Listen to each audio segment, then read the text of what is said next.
Welcome to the Sports Betting Podcast, where three friends attempt to profit off of one man's uncanny ability to pick losers.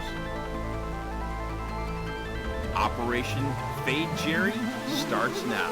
Let's make some money.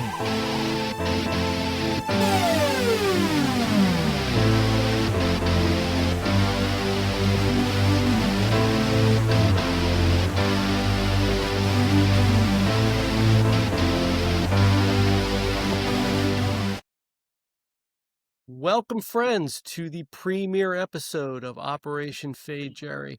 You're asking yourself, what is Operation Fade Jerry? Well, what it is essentially we are friends with one of the world's foremost effectors of the sports betting universe, Dr. Jerry Bennett. Let me introduce him real quick. Jerry? Greetings. Very nice. Also here with my colleague, Pete Rondoni. Peter? Hey, everybody. Excellent. So, many years ago, we discovered this thing we like to call the Bennett effect, and essentially it's a mystical event in the space-time continuum where Jerry correctly predicts the outcome of games over and over again. It's quite remarkable, this phenomenon. You, the listener, must be saying to yourself, well, Jerry must ride in a private plane. Jerry must drive a Lamborghini. Jerry must have a yacht that he rides around on Sundays. Jerry must have 15 houses. Jerry must have money coming out of his eyeballs. Wazoo. Indeed. Unfortunately, no, that is not the case. Although Jerry has amassed a very nice, comfortable living for himself, he retired early, some diligent working throughout his life. He's done quite well. That income is not coming from gambling. So how does this work exactly? Well, when Jerry bets on a team, the opposite team normally wins 75% of the time. We haven't really tracked that, but we're going to in this podcast, and we're going to determine how effective the Bennett effect, as we like to call it, is. And so, how did this happen? How do we begin to notice it? What is the genesis of this effect? Well, I'm going to hand it over to our namesake and patron Sate, and we're going to learn about that and then talk about how we're going to fade him and make some money this year. So, without further ado, my good friend, Dr. Jerry Bennett. Thank you. Greetings, everybody. Glad to be here. Glad you're here. This phenomenon that Jack refers to, don't know when it really started, but we certainly started to notice it maybe 10 years ago or so. We used to go to Vegas every year and do the Vegas thing. We play golf, go into sports books, bet on football games, shoot craps, play poker, all the things you do in Vegas, and the rest to be not disclosed.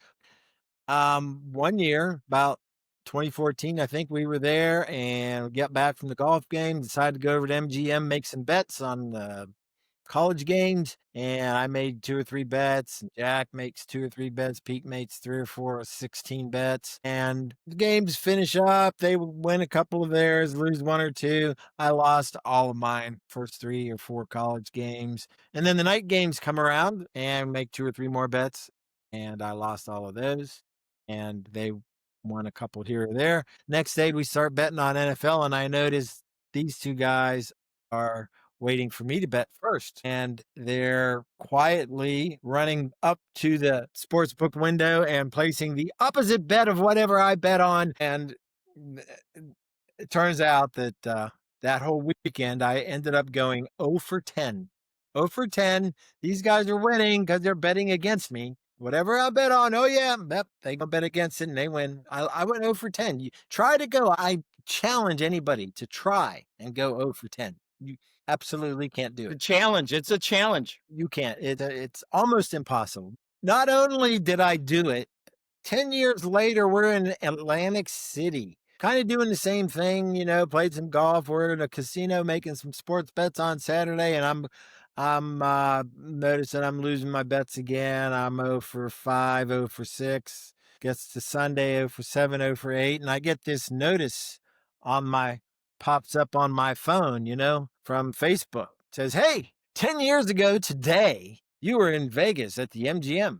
And it turned out that was the first 0 for 10 run. Was exactly 10 years ago to the day when we were there. I'm sitting at 0 for 8 or 0 for 9 now in Atlantic City, and I'm dreading making this 10th bet because we kind of know what's going to happen. But, it was a late game and I had to bet on something, so I bet on a Sunday night game. Of course, I lost that. I went 0 for 10 again. Again, 10 years later, notification on Facebook, 0 for 10 again. So this kind of cemented the fade Jerry notion for these two guys.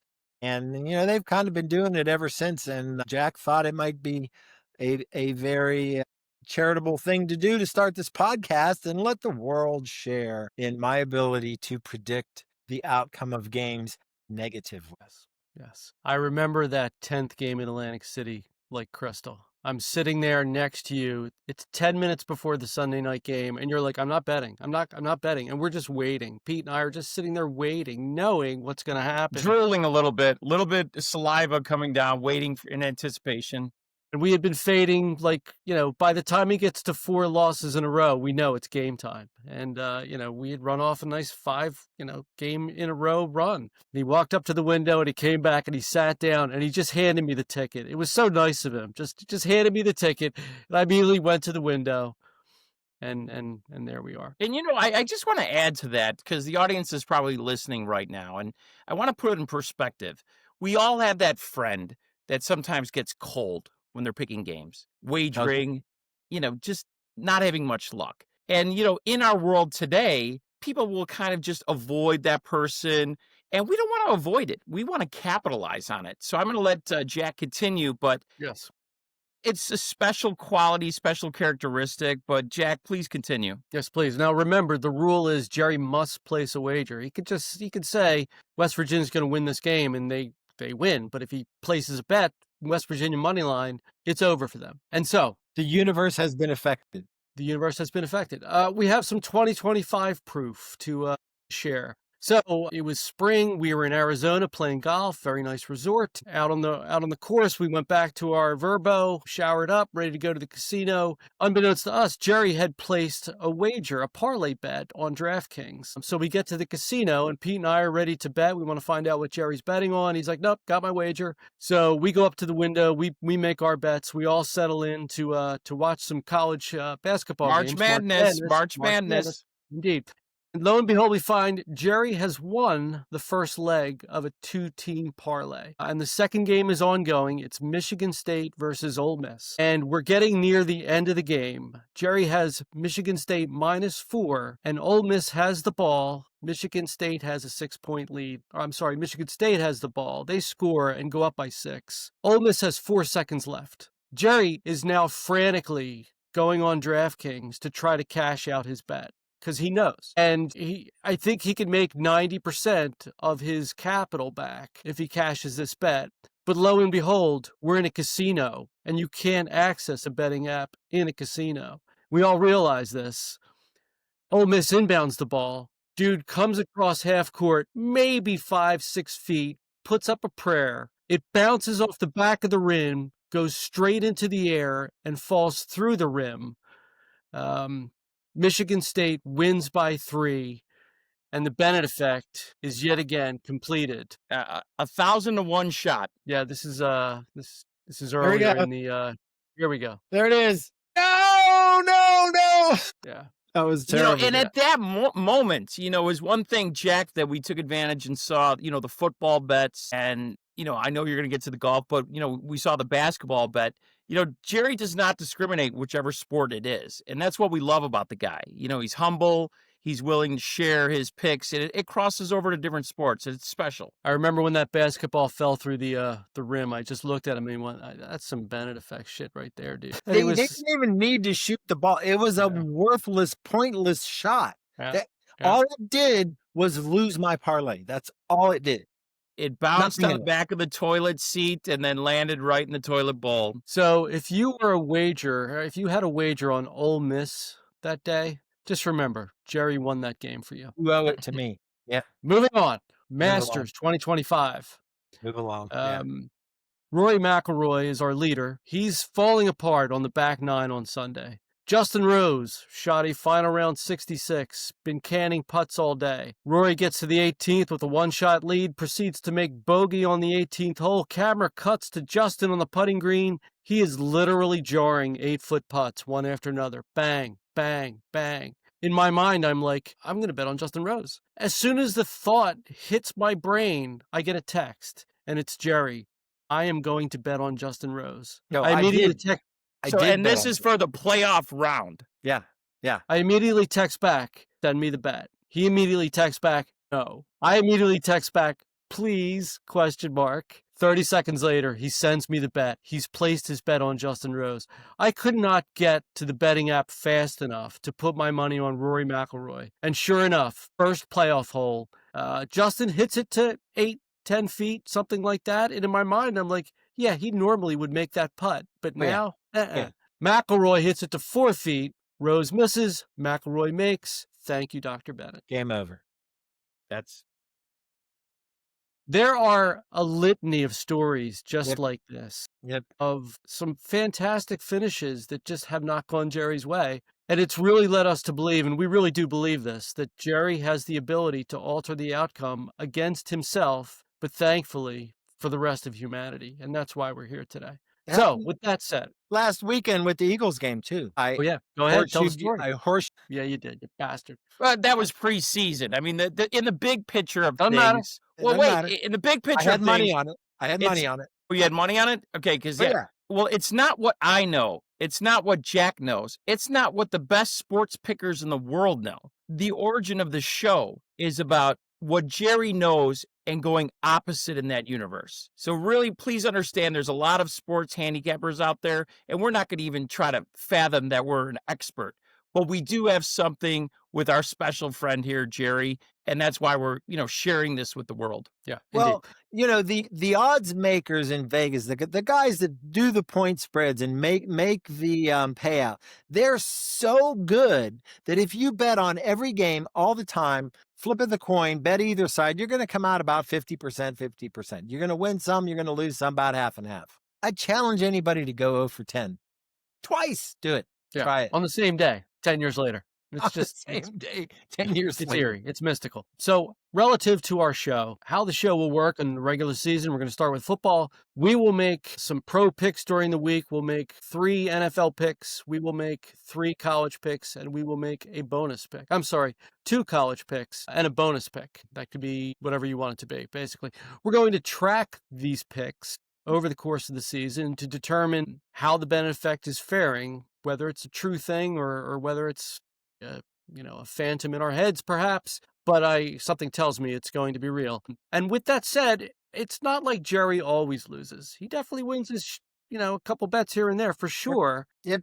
But he tends to tank, and we tend to take advantage of that. We are going to track each one of us because there have been times where I've gone on a hot streak or a cold streak, and the boys have faded or followed me. Same thing with Rondo, and we will continue to do that. If Rondo runs off 5 wins in a row, we're probably going to bet on whatever game he's betting on for number 6. So with that said, we will track these bets. In terms of money, we're going to assign a star system, which is going to take the money completely out of it. So you can wager however much you feel comfortable with, but we will assign 1 through 5 stars, 1 being the lowest, 5 being a mortgage payment when we make these bets, so you know how strongly we feel. And every time Jerry makes a 5-star wager, please, for the love of Jesus, please bet against it.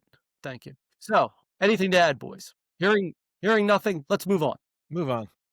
Our first picks, we're also doing some NFL preseason parlay wagers and some college picks for the first college football season, for weekend of the season, because there are some dandy games Big coming up. games. Big games the first week. Big games. Our rule every week is always going to be Jerry will go first because he could potentially change our minds. And so with that said, Jerry, I'm going to hand it over to you to start off with our NFL wins for the season parlay. Please. Okay. So, and we're just doing this for preseason. We have a standard approach, like Jack said, during regular season. But this first episode, this is our preseason format for our picks. So we're each going to pick a 3-team parlay for wins, over or under for wins. And my first team that I'm picking is Carolina Panthers. Carolina Panthers under 6.5 wins. I'm a Carolina boy. I live right here in Central North Carolina. Not really a Panthers fan. I like these guys, believe that or not. So I Sort don't. of fits. They're what? It sort of fits, of course. So I don't think Panthers are going to win 7 games. No, So I'm going Panthers under 6.5. That pays plus 110. Bet 100, win 110. My second pick is the Las Vegas Raiders. I like the Raiders. You can see behind me, I'm an old WVU guy. I like Geno Smith. He's going to do good for them. Coach and Geno get along well. I'm going Raiders over 7.5 wins. So I think they're going to win 8 games or more. And that bet pays plus 140. So $100 bet wins 140. My third pick is San Francisco 49ers. I just don't think old Brock is going to keep doing what he's been doing very much. And they've got a very soft defense this year. I don't think they're going to come through. So my third leg of the parlay is San Francisco 49ers under 9.5, which means I don't think they're going to win more than 9 games. What's our total odds, Jer? Total odds on that? Oh, the 49ers is also plus 140. The 3-team parlay over-under parlay wins is plus 1109. Bet $100, win 1100. If that Or parlay just bet hits. the other sides, as it were. You could bet the other side. Yes, indeed. And you'd be not getting $1,100. Peter, go ahead. Okay, let's move on. My 3-team parlay preseason, the Chicago Bears. I've got them minus 250 to win more than 6.5 games. Minus 250 to win more than 6.5 games. Love the new coach, Ben Johnson, coming over from Detroit. Number 1 offense last year, 2024, was Detroit. I think he's really going to do something special with the Bears, with Caleb, the quarterback, in that style offense. He's going to have a banner year. I do think even their pickup, their tight end, he's going to be the next Sam Laporta. Watch out for the Bears. Easy. Over 6.5 wins. Washington Commanders, Washington team, Washington Redskins, under 8.5 plus 160. I'm not a big fan of Jaden Daniels. I'm going to call it, this is going to be repetitive sophomore slump for Jaden Daniels. I think the chicken legs, love the guy, but I think he's going to get hurt. Third team, Broncos under 8.5. Another sophomore slump, Bo Nix. I think a lot of teams are going to figure him out. I don't think their defense is going to be as good this year. Under 8.5 wins. I did also want to touch on Washington for a second. Under 8.5. They squeezed by a lot of games last year, including beating my Chicago Bears with a Hail Mary. I don't think they're going to have that same luck this year. So my 3-team parlay, Bears over 6.5, Broncos under 8.5, Washington under 8.5. 100 to win 1,000. Pretty good payoff, everybody. Jack, I'll swing it over to you. Parley. I like how Pete says parley. Maybe it's the accent. Very Chicago. He only went with that Denver pick because early on, a couple weeks ago, I said I like Denver this year. Huh? Can't blame the kid. In full disclosure, as you're aware, I originally was going to put the Raiders in my parlay, and oh no. Whoa, that's what we call, audience, that's what we call switching it up. An audible by Jack. He's pivoting because Jerry likes the Raiders. Now Jack is forced not to include the Raiders. But go on. Thank you, Peter. So I was scanning. I had some original picks, which I've since changed. I've been scanning for value. And so some teams that I like are the Falcons, over 8.5, plus 125. Texans, over 10.5, plus 180. Bucks, over 10.5, plus 165. Saints, under 3.5, plus 220. And the Titans, under 5.5, plus 140. The numbers are all high there, but I think all of those prices are priced accordingly with how many wins that those teams should, right around fine. So what I landed on, because if you try to combine more than 2 teams in the app of our choice with those high numbers, it won't let you do it. Go figure. So I landed on a 2-team parlay, again, with higher numbers. And I'm going with the Texans over 10.5 plus 180. The Texans' big problem last year was the offensive line, and they've addressed that this year. They've signed some free agents. They drafted some rookies. They shipped out some unproductive players, including, I think, a bit overrated Laramie Tunsil and Kenyon Green might not even make the Eagles roster. So I think the Texans addressed their biggest problem. I'm looking for a bounce back year for CJ Stroud. And I also like the Falcons over 8.5 at plus 125. Total number is plus 553 on my parlay of those 2 teams. Again, Texans over 10.5, Falcons over 8.5. So that's where I landed on my parlay. Jerry, let's go to the teams that make or miss the playoffs parlay. I think your parlay's terrible, by the way. Thank you, sir.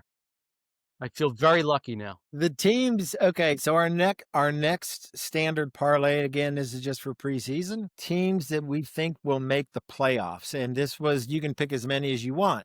I originally had an 8-team parlay on this, but I thought that was you can't hit 8 teams. Even I can't hit 8 teams. I mean, come on. So I'm down to 4.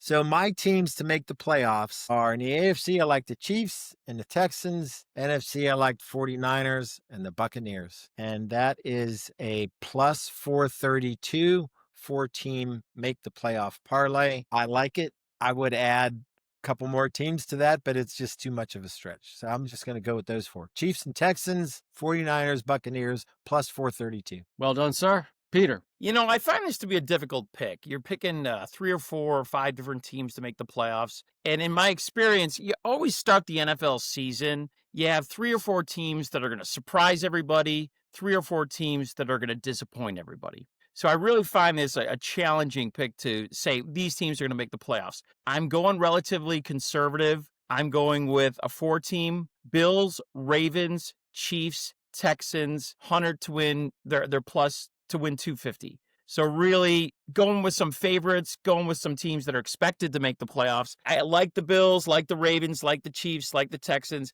It's a bit conservative, but 100 to win 250. I definitely recommend it for you and the audience. There we go. Last but not least, for the Make the Playoffs parlay, I'm going to take the Philadelphia Eagles, the world champion Philadelphia Eagles. I'm going to back that up with the Detroit Lions, adding in the San Francisco 49ers, and the 4th leg will be the Tampa Bay Buccaneers. It's a plus 450 bet. I like all those teams to make the playoffs this year, and that is how I am going to roll with that particular bet. The last NFL preseason bet we're going to make is a player prop bet. And again, as tradition would have it, we're going to start with Dr. Jerry Bennett. All righty. So for player props, I've got 3 players, three prop bets to combine into a parlay, three player parlay here.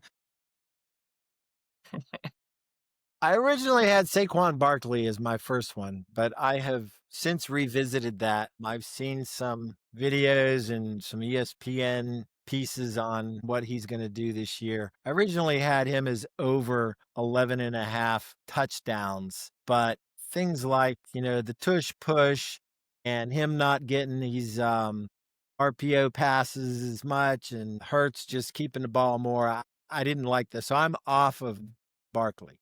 And let me just interrupt you, Jerry. And I just want to say thank you from the bottom of my heart of doing me this kindness. Yes, sir. And I want to speak for Eagles fans everywhere who, whether they know it or not, you've done them a great favor today. Had you bet on Saquon Barkley, I'm sure he would have torn both ACLs. So again, thank you, sir. And Sorry there's to an interrupt. echo in Jack's head right now. It's going, go Birds, go Barkley. Right. Yeah, indeed.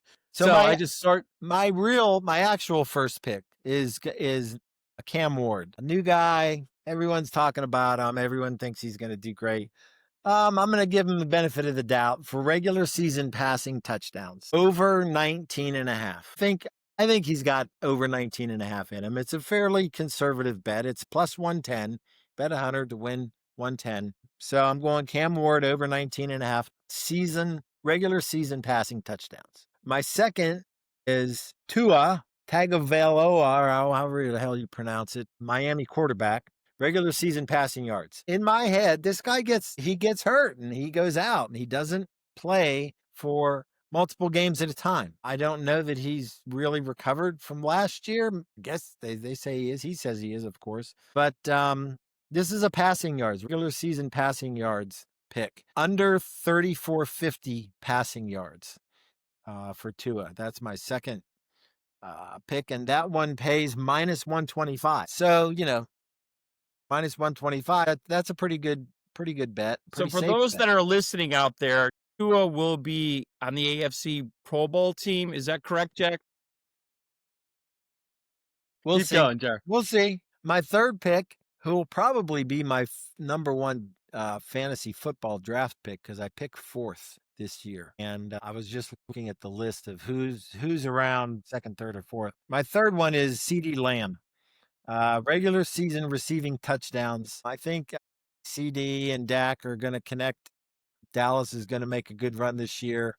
over 7.5 regular season receiving touchdowns for CD Lamb. That's a conservative bet too, plus 110. Combine all three of those, I get a plus 693. Bet $100, win 693. Those are my 3-player prop bets. Well done, sir.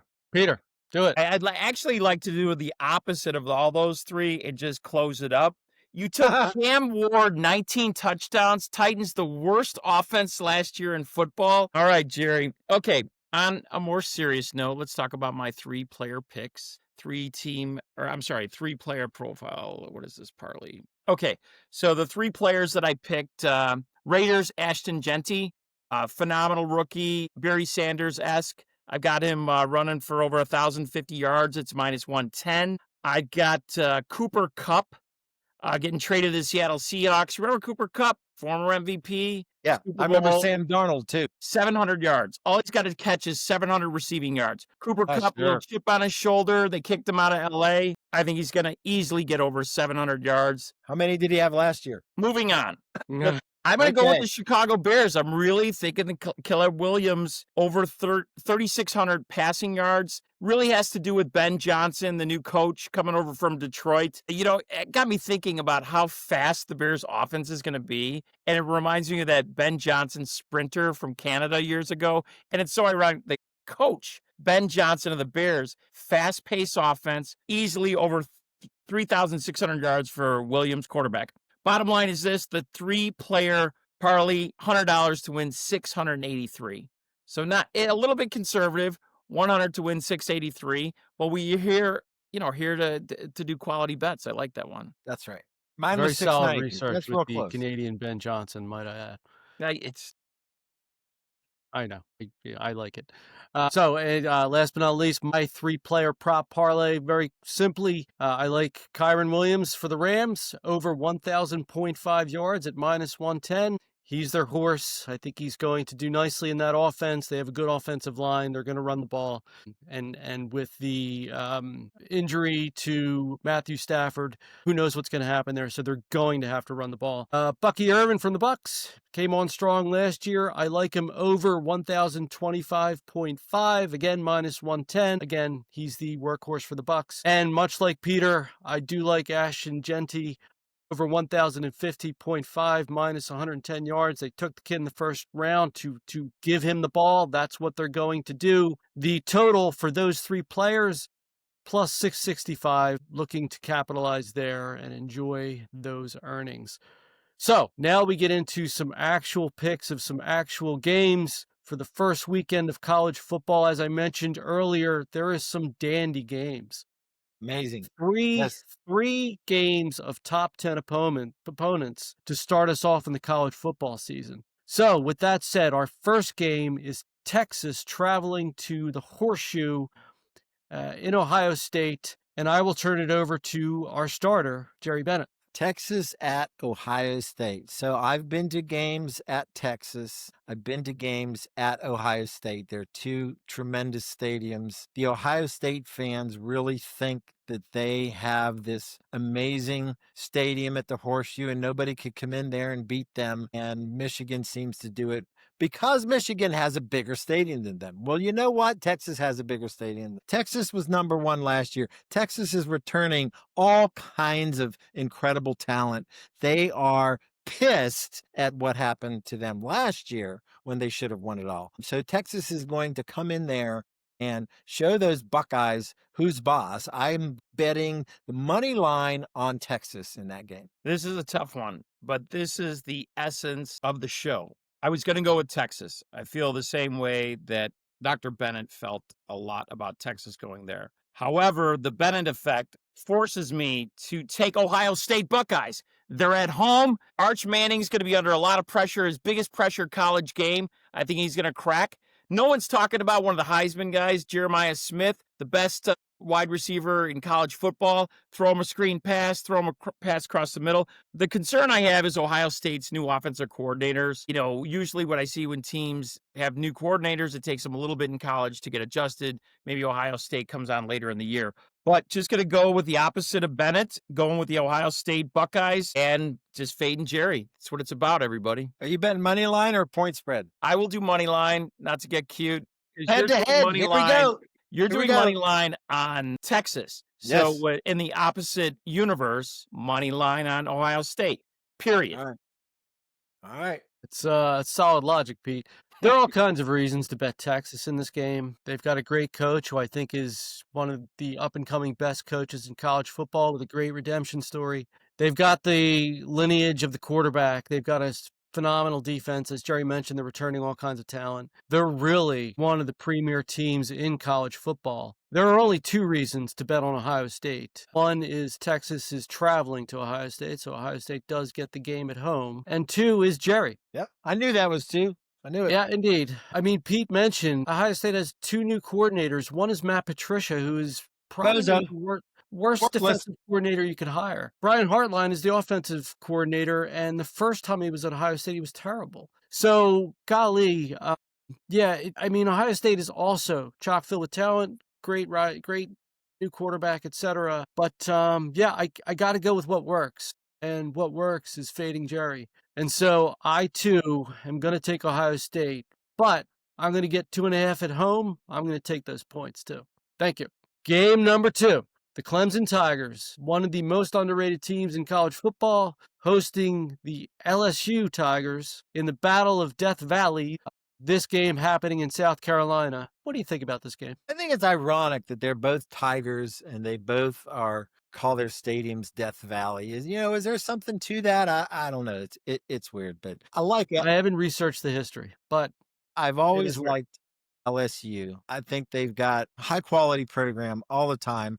Their coach they got now, I'm not a big fan of him, but early on I was all over LSU in this game. Then I started listening to what's going on at Clemson, and the game is at Clemson, and I have historical hatred for Clemson. We kicked the shit out of Clemson in the Orange Bowl. I was there. It was phenomenal. It was wonderful, 70-33. I'm going with Clemson in this game, even though all of my money line or spread. all of my heart goes the other way. I'm going with Clemson point spread. What is it, -2, -4 now? Very helpful. He's going with the spread. I'm going with Clemson point spread minus. I thought it was -2.5 actually, but we can check. okay. All right. But that's my call. I don't need to get into all the history, but I've got a lot of history with these two teams. Well, that works for me. I got the information I needed. I'm going to keep it really short and sweet. I'm going to take money line Clemson. I have to go with Jerry, but I don't have to 100% go with him. He wants them to win by 4 or more. They win by a field goal. I win. He loses. Bottom line, Clemson has 16 returning starters, 8 on offense, 8 on defense. Didn't play so well at an offseason. I'm looking for a big bounce back this year. Not as much pressure on the squad, and I think they're going to play in unison. Also, too, the other factor, Clemson has an easy schedule after LSU. If you look at their schedule, the next 8 games. So I think that they've got to have this as a statement game. Coming out there at home, we're back, we're ready to go, we're top 5. So I do like Clemson kicking off, even though I got a lot of respect for the LSU program, but I just feel like the Big Orange in Death Valley is going to win. It's Clemson -3.5 right now. 3.5. Yeah, good by me. Pete, I love your strategy of the fade sweet spot there, where your money line, Jerry's points, would not surprise me if both of those things occurred, yet one of you won, and we know who. So, with that said, I feel the same way as I did before. There's all kinds of reasons to bet Clemson. They're such an underrated team. James Franklin is probably the worst coach in college football. His record is abysmal against top teams. The only guy that I can think of that is at least as bad or close is Brian Kelly. The guy just does not know how to win close football games. He's got to travel into hostile territory. The thing that I do like about LSU is their top quarterback. They do have plenty of talent, of course. It's an SEC school. But their quarterback is a Heisman candidate. He's going to be a top draft pick, which is why I think this game will be close at the end. Could be a field goal either way. I'm going to take the hook and take LSU 3.5. Okay, wow. With the fade Jerry sort of kicking me over the fence and thinking that I think I'll squeak out with a +3.5 win here when Interesting. So you're a full fade, Jerry. I'm a partial fade. That is correct. Okay. That is correct. Just wanted to get the Yep. facts straight. Okay. Interesting.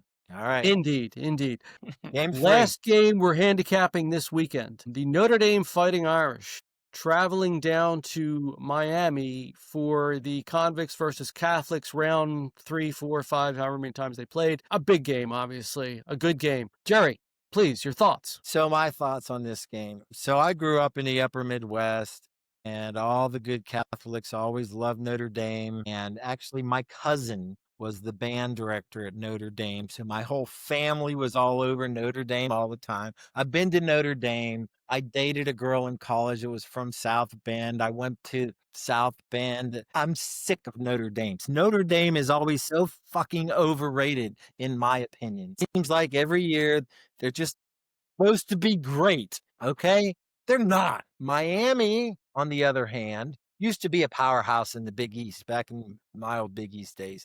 Miami used to just run the gamut, and I think Miami's coming back to that kind of stature. I'm all over Miami in this game. I'm money line Miami over Notre Dame. Wow. Well, thank you very much, Dr. Now we know.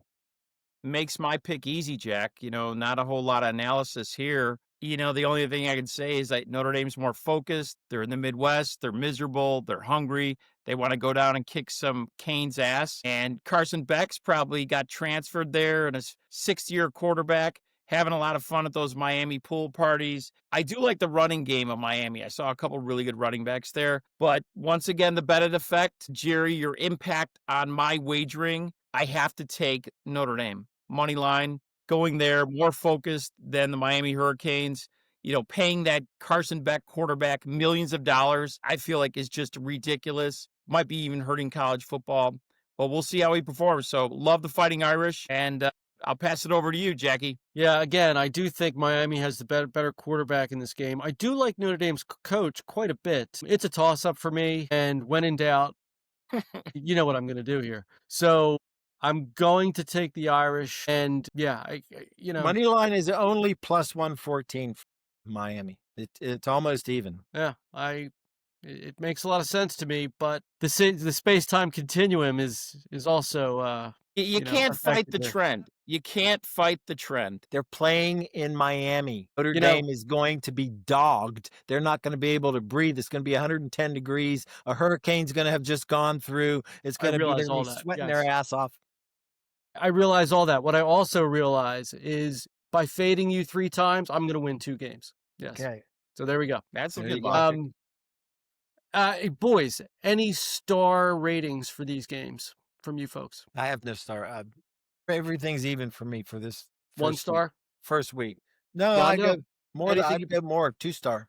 I'm 2 really star for each? itching towards Notre Dame, a 4-star, a pretty heavy wager on the money line there. Are you because of crazy? his arrogance with the Miami Hurricanes. So, yeah, I am leaning heavy on Miami. I think Clemson, I'll probably do 4 stars for Notre Dame, 3 stars for Clemson, and 2 stars for Ohio State. Interesting. I'm going to do the opposite. I'm going to take 1 star Notre Dame Miami. To me, that game's a flip. The Clemson LSU game, I'm going to jack it up to 2 stars on LSU. I think 2 great quarterbacks, 2 good programs. It's going to come down to the end. Feels somewhat the same way about Ohio State, but I'm going 3 stars with Buckeyes at points at home, national championship, still a great team, probably a little annoyed that Texas is getting all this print. So those are my star ratings for the games. I do have one more college football game to offer our viewers, and this is a sharp game that I like. South Florida has a young quarterback who spent most of the season on the bench last year with an injury. He played as a true freshman 2 years ago, lit it up pretty nicely. He's back on the team this year after missing, I think, 8 games last year. He's a really high-level talent. Boise State traveling east. The line opened at Boise State minus 8.5, I believe. That line has, about 70% of the public is betting on Boise State, and yet that line has dropped to something like Boise State minus 4 or 5. I haven't checked recently, but I am all over South Florida in this game. Definitely a bit of a weird fishy line that I love when I see. I love to play those types of lines. So To me, that's indicative of some sharp money coming in on South Florida, and I am going to roll with that game, and we'll make that a 2-star play. Boys, any other games that you have for this week before we wrap up? The only other game I've got is my local Carolina boys here with Bill Belichick. They're playing TCU at home. TCU's favored -3.5, I think, on that. I would take the 3.5 points for Carolina and watch Bill Belichick win his first game out. 2 stars. I like that play. I like that Bill play. Belichick. We can do an entire episode on Bill. Yeah, indeed. I'll just Rondo. add real quick, UCLA, big transfer, big news. Nico Lamoliva from Tennessee coming over from the SEC. The biggest transfer portal, I know this is going way back in time, Troy Aikman transferred from Oklahoma to UCLA in 1986. That was 40 years ago, if I could do math, maybe less than that. No, Close it wasn't 40 years ago. Wait, No. 14 plus 25. Yeah, about 39 years ago. Hey, give me a calculator. Bottom line is this. He's 6'6". I really think UCLA, no one's got a lot of expectations from them. They're getting almost 7 points at home versus UCLA versus Utah the first game. I'm not big on it, but I will throw 1 star at it. I'd like to see, maybe Utah win by a field goal or 6 points. But I think with his talent, bringing some energy into that program, I do like UCLA getting some points. Solid indeed. Excellent. That is our show for the week. We will be back in a week with first season of NFL and continuation of college picks. Check us out on socials at Operation Fade Jerry in the name, and we'll look forward to seeing you all next week. Thanks so much for watching, listening, etc. And as always, Fade Jerry.